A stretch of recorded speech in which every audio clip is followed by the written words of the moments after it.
자, 여러분, 지금 이 순간 우주 어딘가에 우리처럼 말하고 생각하고 심지어 유튜브를 보고 있는 외계인이 있을지도 모른다는 사실 들어본 적 있나요? 우리가 밤하늘을 볼 때 보이는 수많은 별들 중 어딘가에 생명체가 살아가고 있다면 어떨까요? 오늘은 진지하면서도 재미있게 외계인은 정말 존재할까에 대한 답을 찾는 탐험을 떠나보겠습니다.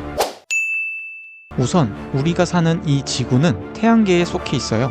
지구는 태양을 중심으로 돌고 있는 8개의 행성 중 하나죠. 그런데 이 태양계가 포함된 은하 안에는 무려 2천억 개의 별이 있어요. 그리고 이런 은하가 우주 전체에 약 2조 개나 존재합니다. 2조 곱하기 2천억 개의 별? 상상도 안 되는 숫자죠. 그 별들 주변에도 우리처럼 행성이 돌고 있을 테고 그중 일부는 지구와 비슷한 환경을 가졌을 수도 있어요.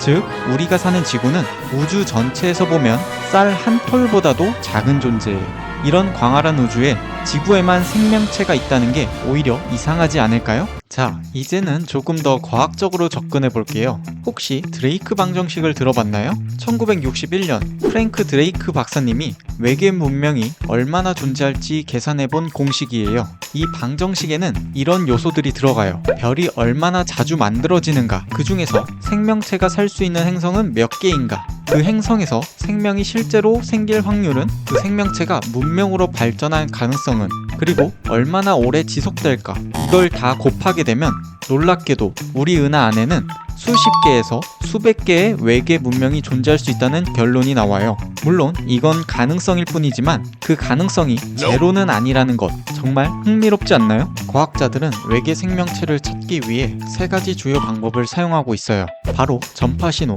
행성의 대기 분석, 그리고 트랜진법이에요. 하나씩 살펴볼까요? 외계 문명이 있다면 우리처럼 전파를 사용해서 통신을 할 수도 있어요. 그래서 과학자들은 우주에서 오는 전파신호를 거대한 접시 모양의 전파 망원경으로 계속 듣고 있어요. 그리고 세티 프로젝트에서는 이 신호들을 분석해 우연이 아닌 지적 신호가 만든 신호가 있는지 찾고 있죠. 예전엔 실제로 와우 신호라고 불리는 특이한 전파가 감지된 적도 있었어요.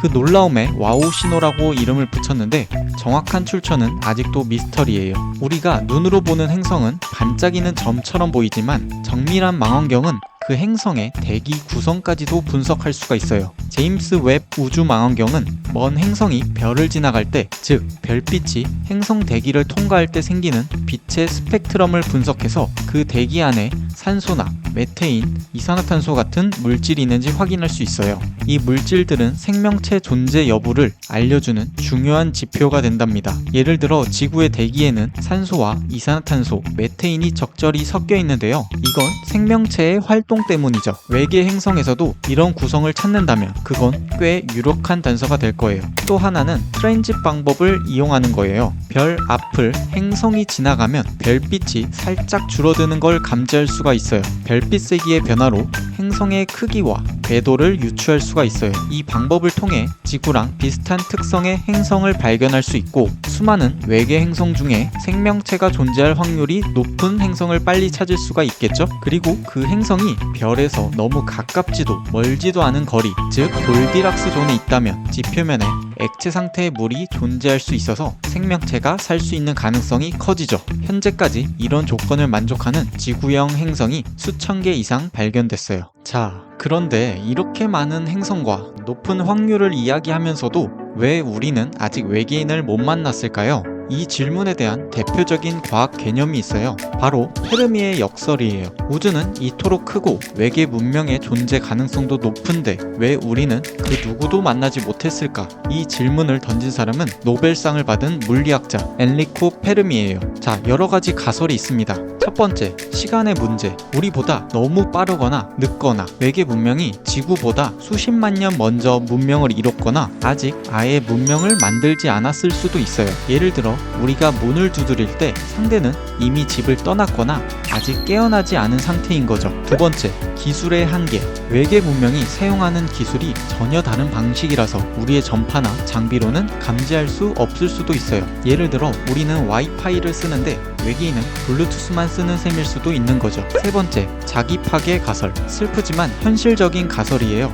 핵전쟁, 환경 파괴, 인공지능의 반란 등으로 문명이 생긴 뒤 그다지 오래가지 못하고 자기 멸망을 하는 경우도 있다는 거죠. 혹시 이건 우리 인간에게 주는 경고일지도 모르겠습니다. 네 번째, 관찰 가설. 이건 약간 소름 돋는 가설이에요. 그들은 이미 우리를 알고 있지만 우리가 준비되지 않았기에 관찰만 하고 있다. 마치 우리가 야생동물을 연구할 때 몰래 지켜보듯이 우리를 관찰 대상으로 보는 외계인이 있을지도 몰라요. 그럼 외계 생명체는 어떤 모습일까요? 우리처럼 눈, 코, 입이 있을까요? 과학자들은 이렇게 말합니다. 지구 생명체의 특징은 우연일 수 있다. 다른 생명체는 전혀 다르게 생겼을 수 있다. 지구 생명체는 대부분 물을 이용하고 탄소로 이루어져 있으며 DNA라는 물질로 정보를 저장해요. 그래서 외계 생명체도 비슷한 조건일 가능성이 높다고 봅니다. 물은 생화학 반응의 필수고 탄소는 다양한 구조를 만들 수가 있어서 복잡한 생명체 형성에 유리하거든요. 하지만 일부 과학자들은 탄소 말고 실리콘으로 된 생명체도 가능하다고 봐요. 실리콘도 탄소처럼 여러 원자를 결합할 수 있거든요. 다만 실리콘은 탄소만큼 유연하지 않기 때문에 아직까지는 이론일 뿐이에요. 눈이 3개일 수도 있고 빛 대신 소리로 의사소통을 할 수도 있어요. 지구의 문어, 해파리, 박테리아처럼 완전히 낯선 형태일 가능성도 크죠. 그래서 과학자들은 지구 생명체의 틀을 벗어나야 진짜 외계 생명체를 찾을 수 있다고 말해요. 우리가 아직 외계인을 못 만났다고 해서 그들이 없다고 말할 수는 없어요. 우주는 너무 넓고 우리는 아직 겨우 우주의 입구에 들어선 단계일 뿐이죠. 과학자들은 오늘도 망원경을 통해 하늘을 바라보며 신호를 기다리고 있습니다. 여러분, 외계인은 정말로 있을까요? 여러분들의 생각은 어떤가요? 댓글에 여러분들의 의견을 적어주세요. 구독과 좋아요 부탁드리고 시청해주셔서 감사합니다.